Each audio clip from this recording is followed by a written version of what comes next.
What's up guys, this is Chris here, and today we're going to be doing another 1,000 round review. Today we're going to be talking about a gun that I was really excited about when I got it, and I'm still pretty excited. This is going to be the Smith Wesson Metal Competitor. It's got a lot of features that make it interesting and quite the departure from a lot of things that Smith has put out previous to this. And the great thing about this gun is it's not just a competition gun. You can use it for pretty much everything. Before we get into the video though, I do want to mention my patron supporters. Thank you guys very much. It's because of you we have cool guns and ammo and all that stuff on the channel.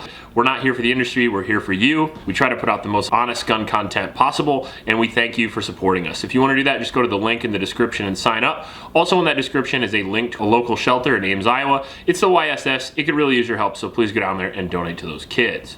And finally, I want to thank the sponsor of this video, one of our favorite sponsors, Scheels. Scheels is a Midwestern sporting goods store that I've been going to since I was a kid. The majority of the stuff I actually get from Scheels. If I go there and get shoes or socks or hats or guns, I actually get a whole bunch of stuff there. Not only do they have great competitive prices, but they're very pro-gun. Scheels is having a sale from March 18th through the 26th. So if you're interested in getting some dog treats or some clothes or socks, or maybe go down to the gun counter in Cedar Falls, Iowa and say hi to Craig or Blake or Austin, make sure to go down there and let them know I said hi and take advantage of that awesome sale they're gonna have. Alright, so the Smith & Wesson Competitor. Well, first thing is it introduced the new metal frame. The first thing Smith did, I think at the end of 2022, was pop out their new alloy aluminum frame for their M&P series. And as soon as they did that, I knew they were going to be coming out with a competition ready model, so I was pretty excited.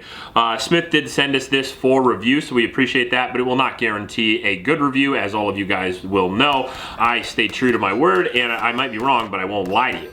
The Smith & Wesson aluminum frame is a big upgrade because it adds a little weight and rigidity, and it adds a different feel to the grip that I think you normally would have. Now, compared to something like the Canik steel frame and some of the other guns that are coming out with metal frames, this one actually is a little bit lighter. The total weight on this gun is only 29 ounces, making it a very pointable, very shootable, very easy gun to train all day with. Now, the downside is it's going to be a hair more snappy than something like a Shadow 2 or a Canik, but still not very snappy. One of the nice things that they've done is add all the features they possibly could to reduce recoil and increase speed. And as you can see here at the front, we've got that butler cut that makes it look like kind of like the Pit Viper, the Sand Viper, or maybe like the John Wick Glocks, which is initially the first thing that caught my eye to this gun, just how good it looks. We've got some serrations here to lighten the weight and on the top, and then we have some very usable front serrations here and rear serrations on the cocking fins, very similar to the H&K. You're not going to have any trouble gripping the damn slide, so if you're trying to do those load, make ready, or if you're trying to manipulate a malfunction or anything like that you're trying to do, you're going to have so much space and so much texture to be able to operate it. Now on the bottom we have a very aggressive dust cover with a Picatinny rail, and as you can see there, it is large and they did put a lot of weight there, so you are able to control the gun very, very well. So reduced slide mass with a 5-inch slide equals very low recoil traditionally, because you have a lot of gun out front, which helps keep the muzzle down, but you don't have a lot of weight going back and forth, because you kind of separate the weight of a 4-inch slide out to a 5, but you don't add any more weight. And they sprung it great, so the whole recoil impulse and everything feels pretty awesome. The sights are great, blacked out rear with a fiber optic green front, and then we have an optics mounting system right in the box. So unlike the Berettas and stuff like that they say they're optics ready, these actually came with all the plates. So you can put the new Holosun if you want to be in the cool kids club, or you can use an SRO or an RMR, whatever optic that you want to put on it. And again, very, very cool that it's ready out of the box. Wait. 3 magazines out of the box, 3 16-rounders, and they do have like fake base plates on them, and I think the reason for that is so you can easily insert them with the magwell. Oh, maybe kind of easy anyway, if you're not sitting down at a table. The big sticks also work very well, in case you're worried about that, and that's probably what I would use, 22 rounders. It does come with an extended magazine release that is swappable, but we did take that off. And for you guys that saw the first shots, it did have a tendency to cause malfunctions when I shot it with my left hand. Not good. Even though it was nice for reloads, I actually don't need it, because as you can see, without even changing my grip, I can still release it. So I don't need the extended magazine release, and a stock one actually comes in the box with it. It's very easy to replace, similar to a 1911. So I switched it out, that way I wouldn't have any problems with my left hand. The trigger is sort of new as well. It's very light, very crisp. It has a great reset, and it's probably the best trigger that Smith & Wesson has ever come out with, in my personal opinion.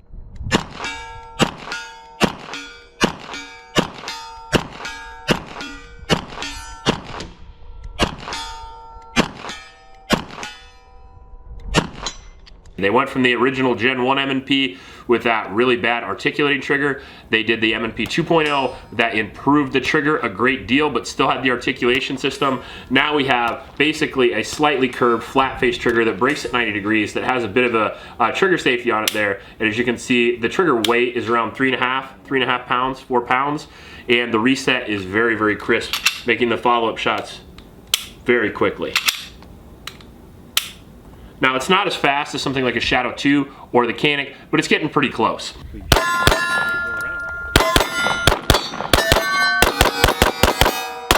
The trigger guard is great. There's very little issue there as far as like Glock knuckle or anything like that. It comes with a mag weld that you can easily take off if you want to run it with carry optics or production or something like that. Same M&P system, you just pull the takedown rod out and the magazine weld comes right off, and you can put the takedown lever back on there. And then that is the same way that you take your back straps off. 3 back straps included with the gun as well. And then we have the same M&P 2.0 aggressive texture on the polymer insert portions of the grip. So if you're used to the M&P 2.0, it'll feel the same. It'll just have an aluminum frame, but most of what your hand contacts, believe it or not, is still polymer. Now, one awesome thing you're gonna get with that full 5-inch barrel is you're gonna get great accuracy, but you're gonna get great velocity and expansion on hollow points as well, because not only is this a great competition gun, but we did shoot 1,000 rounds through this, and it was 100% reliable, as I expected from the M&P series. They did a lot of stuff to this to lighten the slide, a lot of stuff to make the trigger better, and I wanted to make sure that the gun didn't get unreliable in the process, and it did not. It has the same M&P reliability as all the other M&Ps did, and from a company like Smith, I actually expected that. If you get a competition gun from like Glock or SIG or Smith & Wesson, you do expect it to have the same track record, reliability, and durability as the previous guns did, and in this case, you absolutely do. So you get the same ergonomics that you could use for your duty gun or your M&P shield. You get the same magazines that you can use in your M&P 1.0, 2.0, 3.0. So you get all the ergonomics and the features. You just get a higher performing, faster, more accurate platform overall. And as far as accuracy goes, I think it's probably the most accurate M&P I've ever shot as well. Part of that's due to the awesome barrel, but the majority of that is due to the trigger itself. The lighter, crisper trigger is just easier to get accurate shots, especially at speed, and I think when you shoot this gun compared to a standard M&P, you are going to notice that. Same grip angle as the standard M&P makes it friendly to 1911 or 2011 shooters like me personally. Compared to something like a Glock, I can pick this up and I can acquire the dot right away, so I like that a lot. Another thing I love is the gun's looks. That's another thing that attracted me to it. Not only the awesome slide cuts, but the gray Cerakote they put on the gun looks very, very sexy, and I can imagine you can see that in the filler that my wife takes. She always kind of highlights how good the gun looks, and in this case, it's actually not that hard. We do have ambi control, so if you are a lefty, you can put the mag release over there, and you do have a slide release on each side.